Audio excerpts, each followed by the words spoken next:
C'est la miséricorde que je désire et non les sacrifices. Vous n'auriez pas condamné ceux qui n'ont commis aucune faute, car le Fils de l'homme est maître du sabbat. Amen. Alléluia.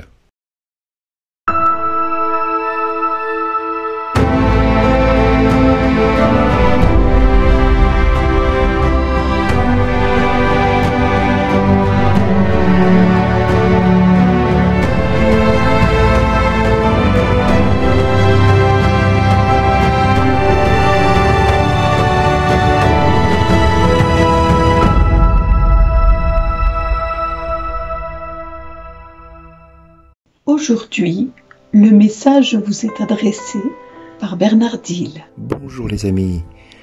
Le Seigneur trouvera-t-il encore la charité quand il viendra? Trouvera-t-il l'amour de son prochain quand il viendra? L'amour pour Dieu et pour les autres? C'est une question que nous devons nous poser. Jésus qui ne cesse de corriger ce que les grands rabbins avaient l'air de trouver insupportable, parce que Jésus faisait quelque chose de défendu lors du sabbat. Or, il est important de comprendre que le Seigneur est celui qui est maître du sabbat. Les disciples, eux, suivent Jésus comme maître. Alors évidemment, les disciples écoutent, regardent Jésus, ce qu'il fait, et font le mimétisme que Jésus leur montre. Si Jésus mange les épis de blé pendant le jour du sabbat, eh bien, les disciples en font de même. Ce qui est incroyable quelque part dans cette histoire, c'est que ces hommes viennent reprocher à Jésus de faire quelque chose de défendu aussi banal que de ramasser quelques épis pour les manger. Or, je ne sais pas si vous avez essayé de manger du blé comme ça. Franchement, ça donne pas trop envie d'en manger. Et reprocher à quelques personnes qui ont faim de manger des épis de blé parce que c'est le jour du sabbat, cela me semble tellement dérisoire, tellement futile que l'on mette la loi de Dieu plus haute que cette envie de se nourrir de quelques épis de blé qui franchement ne peuvent pas être considérés comme du travail. Honnêtement, il faut pas se voiler la face. Mais l'excès des hommes est tombé tellement dans l'absurdité du moment que même moi, ramasser quelques épis pour les manger était considéré comme un travail. Si un jour vous avez eu l'occasion d'aller en Israël, vous serez surpris que tous les sabbats, les lumières des maisons, les lumières des hôtels, les ascenseurs des hôtels fonctionnent de manière automatique tous les vendredis à partir d'une certaine heure. Pourquoi ? Parce qu'il n'est pas question d'appuyer sur un bouton électrique. Cela risquerait d'être considéré comme briser le moment du sabbat. Et donc, tout est automatique. Vous rentrez dans l'ascenseur, il s'ouvre et il se ferme. Il monte et il descend tous les étages. Et il s'ouvre à tous les étages, de manière à ce que les hommes ou les femmes, le jour du sabbat, n'aient pas besoin d'appuyer sur un bouton. Les lumières, pareil, vous passez dans un couloir, les lumières s'allument toutes seules, parce qu'il n'est pas question d'appuyer sur un bouton. Et il ne faut pas marcher plus d'un certain nombre de kilomètres, parce que sinon vous transgressez le sabbat. Tout ça pour faire comprendre que le sabbat est tellement important, le repos du sabbat est tellement important, qu'il n'est pas question de considérer comme un effort quelque chose qui semble pour nous aujourd'hui occidentaux dérisoire.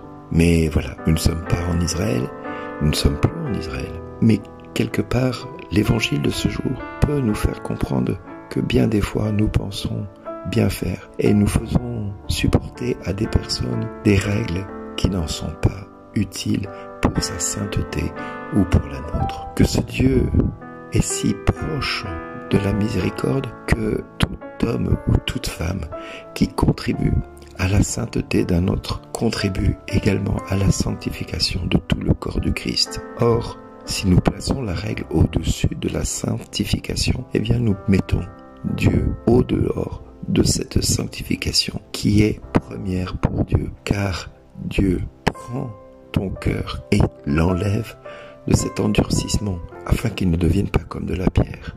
Il enlève tout ce qui s'oppose à la présence de Dieu, à la présence de ton prochain à tes côtés. Oui, la miséricorde de Dieu est de veiller à ce que tous les hommes et les femmes qui t'entourent soient vraiment le souci de ton cœur. La miséricorde est première. Cela me fait penser à une histoire qui m'a été racontée il y a quelque temps. Un homme avait, pendant la Seconde Guerre mondiale, traversé toute une montagne pour pouvoir sauver des juifs de la persécution des nazis. Et à un moment donné, les juifs qui étaient avec lui se sont arrêtés parce qu'ils étaient arrivés à un moment où le sabbat commençait et ils refusèrent d'avancer. Et l'homme leur a sommé de se mettre en marche et eux ont refusé. Et vous devinez la suite, les Allemands les ont rattrapés et les ont capturés, y compris le guide. Alors oui, ces hommes, ces juifs, ont mis le sabbat au-dessus de leur vie.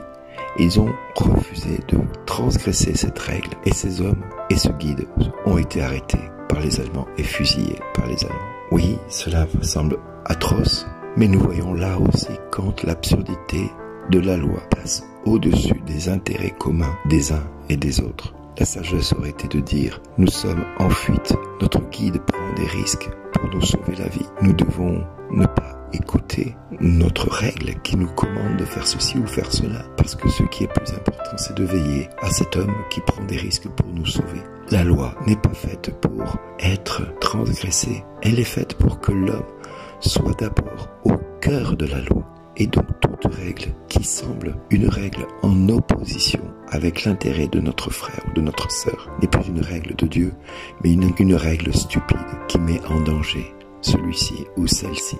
Nous devons d'abord penser aux innocents, nous devons penser aux hommes et aux femmes que nous pouvons être amenés à rencontrer dans la vie de tous les jours. Et si un jour vous venez à rencontrer quelqu'un qui est hors des règles, comme il m'est arrivé de rencontrer à maintes reprises, parce que les règles sont là pour préserver l'ensemble du corps. Mais si le corps risque d'être mis en danger parce que des règles s'opposent à l'intérêt du corps, alors c'est le corps qui doit prédominer sur la règle et non l'inverse. En clair, je pense à cet homme et cette femme qui étaient venus me voir et qui me demandaient conseil concernant leur sexualité. Tous les deux étaient amoureux l'un de l'autre et ils étaient tristes, très tristes, parce qu'ils n'arrivaient pas à avoir de rapport sexuel entre eux. Et quand je leur ai posé la question du pourquoi, ils m'ont avoué qu'ils avaient discuté avec un prêtre qui n'avait pas cherché à comprendre pourquoi. Et ils en étaient arrivés à se poser cette question-là, s'ils pouvaient ou pas mettre un préservatif. La règle était là, pas de préservatif, pas de préservatif, pas de préservatif.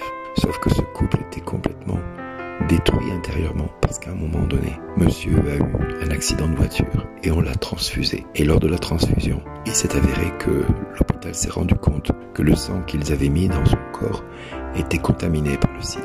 Alors de ce jour-là, il n'osait plus faire l'amour parce que justement, le prêtre avait dit pas de préservatif, pas de préservatif. Et eux, ils s'aimaient et pour pas contaminer sa compagne, eh bien, ils refusaient de faire l'amour. Alors je leur ai dit, la règle, elle est là, mais l'intérêt du couple est supérieur. Et je leur ai dit, n'écoutez pas ce prêtre qui n'a pas été chercher plus loin que ce qui était nécessaire. Moi, je vous ai posé la question. J'ai cherché à comprendre pourquoi vous vous posiez cette question-là en tant que couple. Et quelles étaient vos motivations. Et quelle joie ont-ils retrouvé dans le regard l'un de l'autre en se disant, on va pouvoir à nouveau faire l'amour. Voilà. Eh bien, je veux dire, c'est là que nous voyons que Jésus est maître du sabbat. L'intérêt commun est supérieur à la loi. Ne l'oublions jamais. L'intérêt de l'individu est supérieur à la loi. Quand bien même, par moments, cela s'oppose avec notre logique humaine. Laissons Dieu être juge au moment où nous le rencontrerons face à face. Mais si nous le faisons en notre âme et conscience, Dieu ne peut nous condamner. Voilà les amis. Et à tout cela, j'ai envie de vous dire, merci d'exister.